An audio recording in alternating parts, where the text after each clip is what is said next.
Gift Biz Unwrapped, episode 178.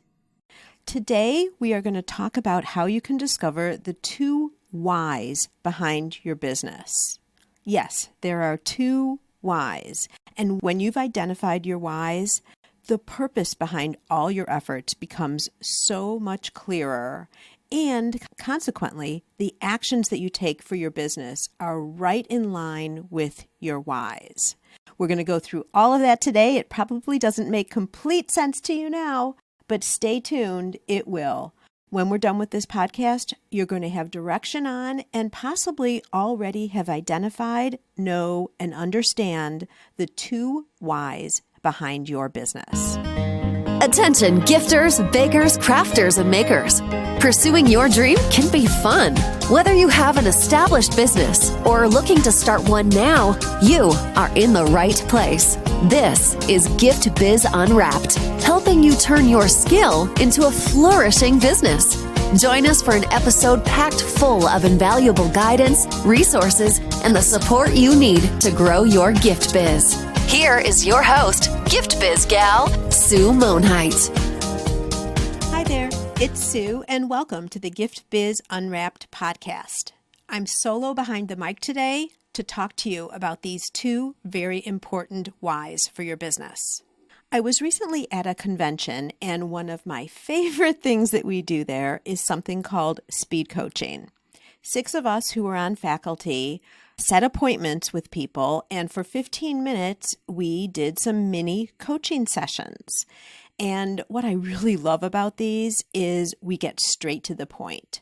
The people who have signed up really think through what they want to talk about because they only get 15 minutes, right? We dive right in, and it's so interesting how in such a concise amount of time, we really get to some true breakthroughs and aha moments. This time around, I really identified something that's been bothering me for a while, and I decided that it's a reason why I want to approach this here with you and talk about it. The event that I was at was the National Gift Basket Convention. And when I first sit down with my speed coaching clients, I want to know about their business. I want to see how they're presenting their business to me. Typical of most of us as we're starting out, until we've discovered our whys, I was hearing the same thing from every single person. And what they really thought was something special, unique to them, were words that were being repeated by every single person who came in front of me. So it really, unfortunately, wasn't that special at all in terms of the way they were describing their business. But truth be told, each and every company and business owner had something that was really unique and special about their business. Stick with me here, because even though we're talking about gift basket businesses, this can apply to any business out there. Within the gift basket industry, especially the smaller single business owners who run smaller businesses, with employees, not just necessarily themselves, the big thing within the gift basket industry is customization, because you can pick out specific products, you can design a basket with different containers. Boxes are really popular these days. You can put different ingredients in the baskets or boxes that can be customized to a recipient. Additionally, there can be custom messages, custom ribbon, all of that. So that's what people were telling me about their business and why they were unique, because they were able to do that. When in reality, the 160 so people who were at this conference could all do the same thing. Again, there really wasn't a unique difference to the businesses as they were being presented. So I want you to think for yourself with your business, how are you presenting yourself to the world? And are you really diving in and explaining what is so special about your business? This is the base behind the 2 whys. And if you're not sure, if you're saying, Sue, still, I have no idea what you're talking about, we're going to dive into that right now. If you haven't identified your whys, most likely you're not communicating in a powerful or memorable way about your business. You see, it's up to us to excite people about learning more and wanting to work with us. There are two whys that we're going to analyze here. The first one is why you are in business from a personal perspective. And the second is what your business does that's of value to your potential customer. In other words, why your product is useful, why people should buy from you. So we're going to break these down individually, and let's get started with the first one. Why are you in business? To discover this, you have to be brutally honest with yourself. Think back to how you started. Did you have a vision? Did someone else suggest to you that you should start your own company? Did it come from a place deep within that was just a passion and you wanted to do more and more of it, and you figure, if I can monetize this, then this is what I can do all the hours of my working day? Or were you looking for freedom from your 9-to-5? You just weren't happy with the career or the job that you have, so you want to break free from that. Cubicle jail, if you will.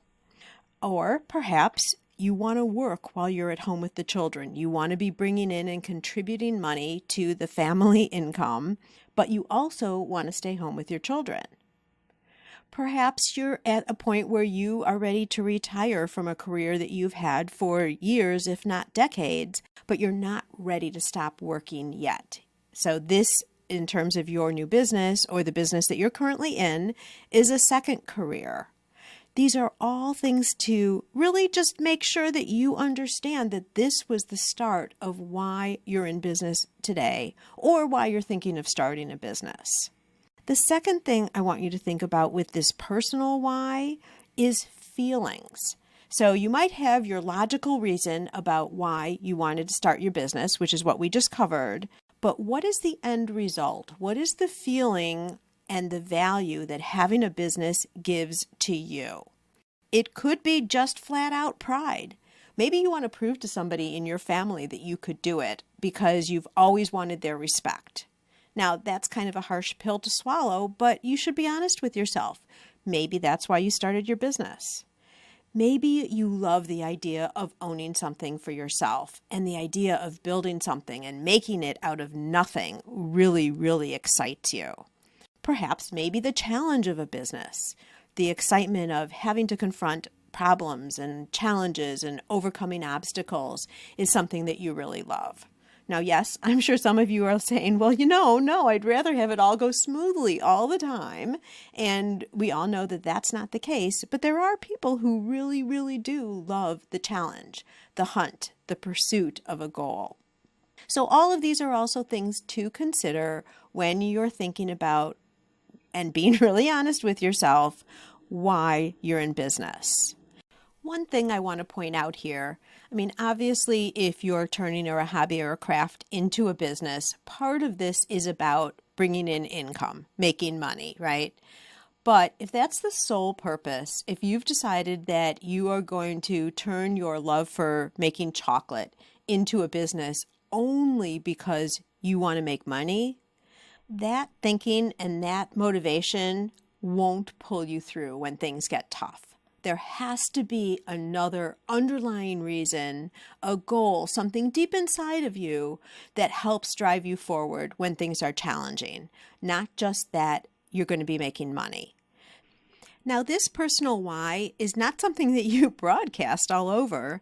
It's something for you to really understand inside yourself so that it brings purpose to when you're getting up early and going into the office, when you're struggling with trying to figure out something techie because your website is down, when you're faced with a difficult customer, when the inevitable challenges come up for business, you can go back to your why and say, this is exactly the reason why I'm going through these challenges and these struggles.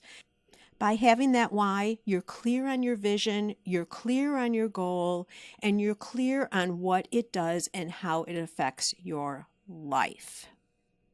That's the first why.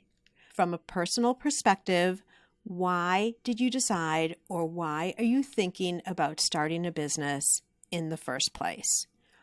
Be clear, be honest. You can keep your why close to your heart. You don't have to tell anybody. but it's going to help you and support you as you go forward in your business.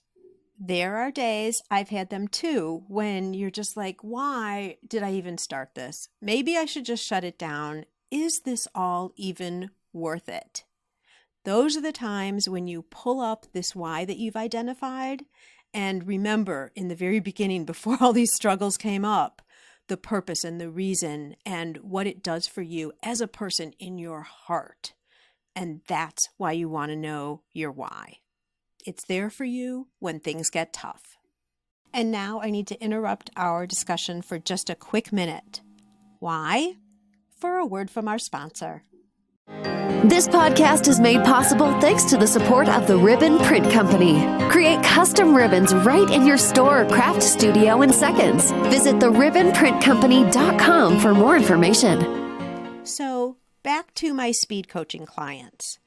This isn't something that I would necessarily ask them. Potentially, if I was working with someone long-term, I might, just to find out the grounding of their purpose for the business.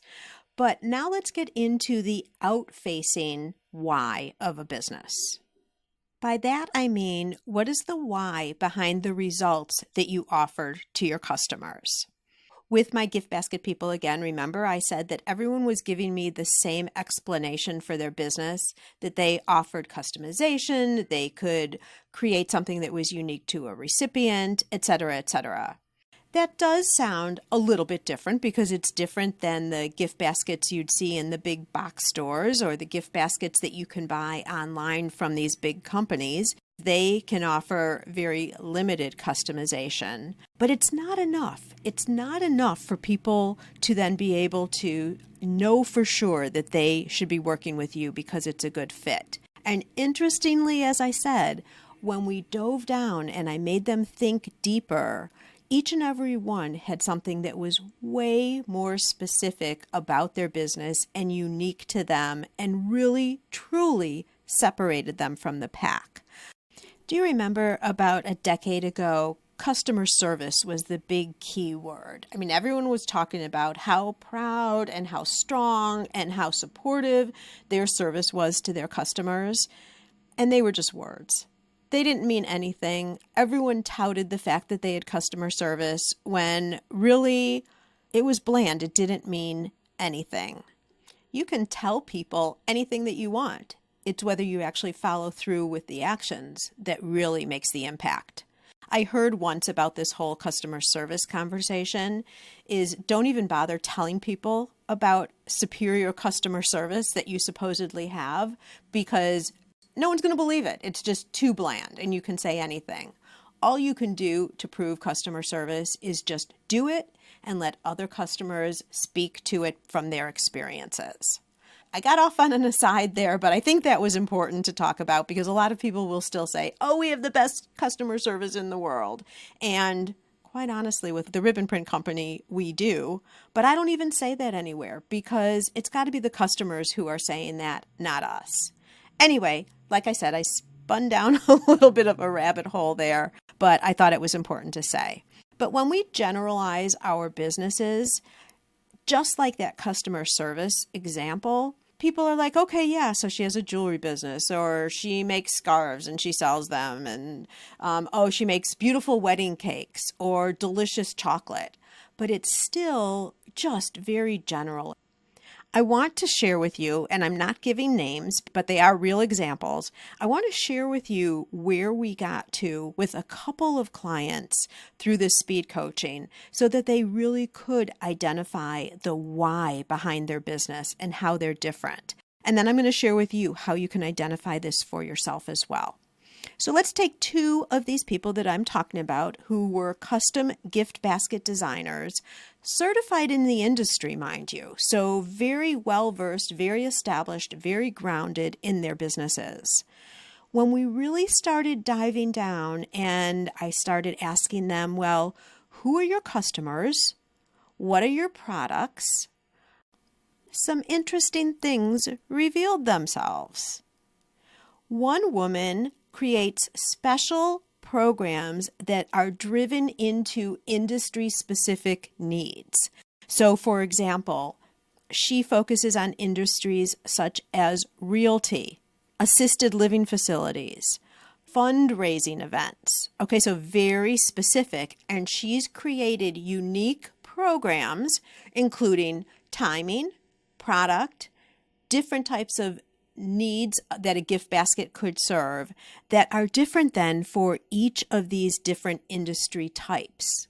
So her point of differentiation, what makes her business unique, is not that she just does custom gift baskets, but she's created industry-specific programs that help a client walk through all the nuances of doing business gifting that are specific to their industry. She has made herself knowledgeable either through past experience or learning over time to be able to create unique programs that address the needs of individual industries. So that's what she can talk about when she is at a networking meeting and she gets up to do her introduction message. She can say that she is a gift basket designer who specializes in industry-specific programs to address the unique needs, timeframes, and results that specific industries are looking for. Some of the industries that she specializes in are assisted living facilities, realtors, and fundraising events. How much different is that than getting up and saying that you can customize baskets to meet the recipient's needs? Now, someone who has listened to what she said through that introduction message, by the way, those of you who have not been following me for a while, I totally renamed that elevator speech to an introduction message. So that's what I'm referencing when I'm talking here. Someone who's in the room who's listening to that may not be part of any of these three industries, but they might have friends who are realtors. They might have someone in the school system who's putting on a fundraising event and could really use the expertise of somebody who has a specialized program. Do you see the difference here? Let me share with you another woman. What she enjoys doing with her business is creating smaller, less expensive gifts that also include a very unique message, a very creative message that applies to certain events. So her smaller gifts can be used for leave-behinds, thank yous, referral reminders, employee recognition, etc. The value of what she offers is that somebody who's using her services, again, that's still under the gift basket umbrella, but they might be wanting to reach out to hundreds of people. Maybe it's people who have purchased a house from them in the past. Maybe it's a company who wants to do employee appreciation for birthdays, recognizing specific departments with a job well done, or recognizing time with a company, 1 year, 5-year, 10-year anniversaries. It's also a great option for people who want to stay top of mind so that they can get referrals in the future. Multiple gifts, lower cost. Are you seeing here within a similar business how each company can claim a personality of its own? This can be based on past experience that you've had. Maybe you're starting a business, but you used to be in the medical field, so you know a lot about how hospitals or doctors' offices work. Perhaps that could apply to something that you're doing in your business today. And even if you still have a full-time job and you're looking at starting a business on the side, what types of things are you learning, are you exposed to right now in the job that you currently have that you can take and then apply to a business that makes you unique? You know, I get, and I'm definitely not an advocate. You know, some people say, oh, you're going to start a business, just quit your full-time job and just go all in. I'm not so sure that that's a wise approach, and I really don't recommend that to anybody. I recommend starting slow, testing your product, making sure that you can make money at it, and then if it makes sense for you to substitute your full-time job with your new business, that's awesome. But meanwhile, you should like what you're doing during the day if you can. And if you're in a position that you really, really are trying to get away from, but you need it for insurance, for income, etc., look to that position and that business and see what types of things, while you're still contributing and doing everything you need to do for the money that you're being paid, but what types of things can you be learning there that you could then take to your own business? Perhaps there is an event that's coming up and you can volunteer for being on a committee because you know being on that committee is going to give you contacts or new skills or new experience that you'll be able to use later. Things like this, either that you can get into now or that you've already done, so kind of think back in your history and your experience to date, are clues of how you can enhance and separate what you do and what your industry is and how you can make yourself unique from anybody else.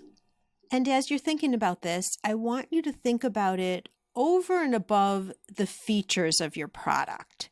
So you might make extra large cupcakes, or you might make jewelry that contains handmade beads, for example. What is the benefit to the customer and the value of these things that are features of your product? So for an extra big cupcake, they're good enough to share with a friend, giving you an excuse to spend more time together and share and create memories with each other. So she's not just making extra large cupcakes, she's giving a reason and an opportunity to be with your friends and take your friendship to another level, or just provide another really valuable experience around friendship. So sharing these extra large cupcakes equals the importance and the value of a friendship. Product, emotional result. Get it? Other ways to create emotional results. If you have incorporated within your jewelry line materials for sensitive skin, now people who have never been able to wear earrings or necklaces because they're irritating can now glam themselves up and feel beautiful wearing jewelry once again. Or perhaps if you're a baker, so many people now have dietary issues, right? Whether it's gluten or nuts or all different types of things. If your cookies serve these dietary restraints, then once again, participants at a party don't feel like they can't participate in the full celebration of the event that includes the cake or the cookies or whatever desserts are offered as part of the celebration. Another way to add an emotional layer to your business is through causes. So it could be that because of your backstory, the reason why you've gotten into the business in the first place, maybe a portion of your profit goes to a certain cause. Or perhaps you've started a business because you had an experience that you want to move forward. As an illustration of that, I'd like to share with you my friend Stacy Horowitz, who has a business called Shopping for a Change. And her business formed out of going to Peru and seeing the beautiful products that the Peruvian women created, but at the same end seeing their harsh living conditions and the poverty that they're experiencing. And she came back and she felt that she wanted to empower women, not just in Peru, but all over the world. These artisans who have such a great craft, we can help empower them as women to be able to make their lives better. So this is a story behind her business that can add an emotional layer on. The other thing that's interesting about her business, not to be totally promoting Stacey here or anything, but a portion of the proceeds of her products then go to a project that she has identified every year to help a community in some third world country. But also a percentage goes to a charity or a nonprofit of your choice. So people can feel really good about buying products from her. And also, it's a great story to move forward. Cupcakes, presenting the idea of spending time with friends. Jewelry, allowing somebody who wasn't able to wear necklaces or earrings once again accessorize themselves and feel beautiful. Or purchasing a product that allows you to pay it forward and contribute to an important cause. Like how I told the story to you here, when someone is referencing a business that has some type of a feeling behind it, right? Like all the feelings that I just described. These are all stories that are over and above the product you create, which allows people to talk more about you. It's not just that Stacy has jewelry and purses and scarves that are beautiful and for sale. It's the additional story of what it does, the higher level meaning behind the business. So I go back to you. Think about this. What is the other layer on top of the product that you have that you could be talking about? You probably have it. You're just not identifying it for the value and the importance that it has to your business. Once you know this why and are very clear on this why, then you start speaking about it, telling people about it, incorporating it into your brand speak. Because remember, you have to tell people they aren't naturally going to come to this by themselves. This is the second why behind your business. It's really hard, if not impossible, for somebody who doesn't know you or your company to understand what it is that makes you different and why they should absolutely be coming to you versus anybody else. This is the value and the importance of the why behind your business. I bet you never thought about a 3-letter word being so important. This whole concept of why was brought to light in a really significant way through Simon Sinek, someone who I admire tremendously and follow.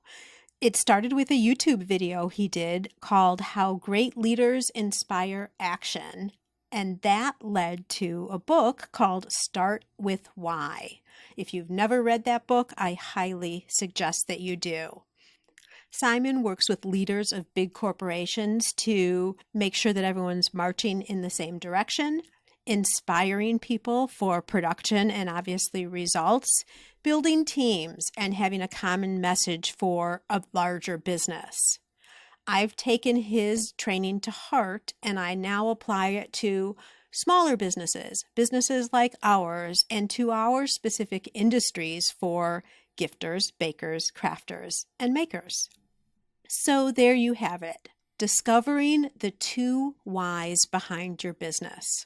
The one why that's very personal, why you started the business, what will help you once you've identified it to motivate you and drive you forward when things get challenging.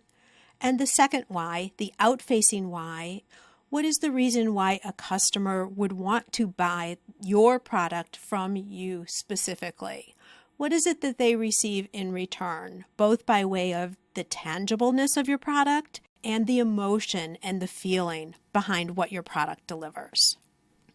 Once you've defined these for yourself, you've added a level of strength to your business that, quite honestly, not many businesses get to. And then you relay it out to the world so other people understand and recognize your business for all its greatness too. Dare I say, you will be unstoppable. As I close out this episode, I am so excited. The timing was such that I have a special announcement for you. I have just finished updating and rebranding my membership program, which is called Makers MBA. This has been one of my passions. When you talk about your whys, this has culminated into the why of why I do the podcast, why I serve gifters, bakers, crafters, and makers. So I'm thrilled to present it to you for the first time right here, and I would be honored if you checked it out. Let's roll the outro. This episode is all wrapped up, but your gift biz journey continues. It's your time to experience the pride and satisfaction of turning your passion into a profitable business. Join the Makers MBA program and access training modules, downloadable worksheets, and weekly live and recorded Q&A sessions addressing your specific challenges. You also have the opportunity to connect with a community of creators just like you. Head over to giftbizunwrapped.com/makersmba to join today. And until next time, happy business crafting.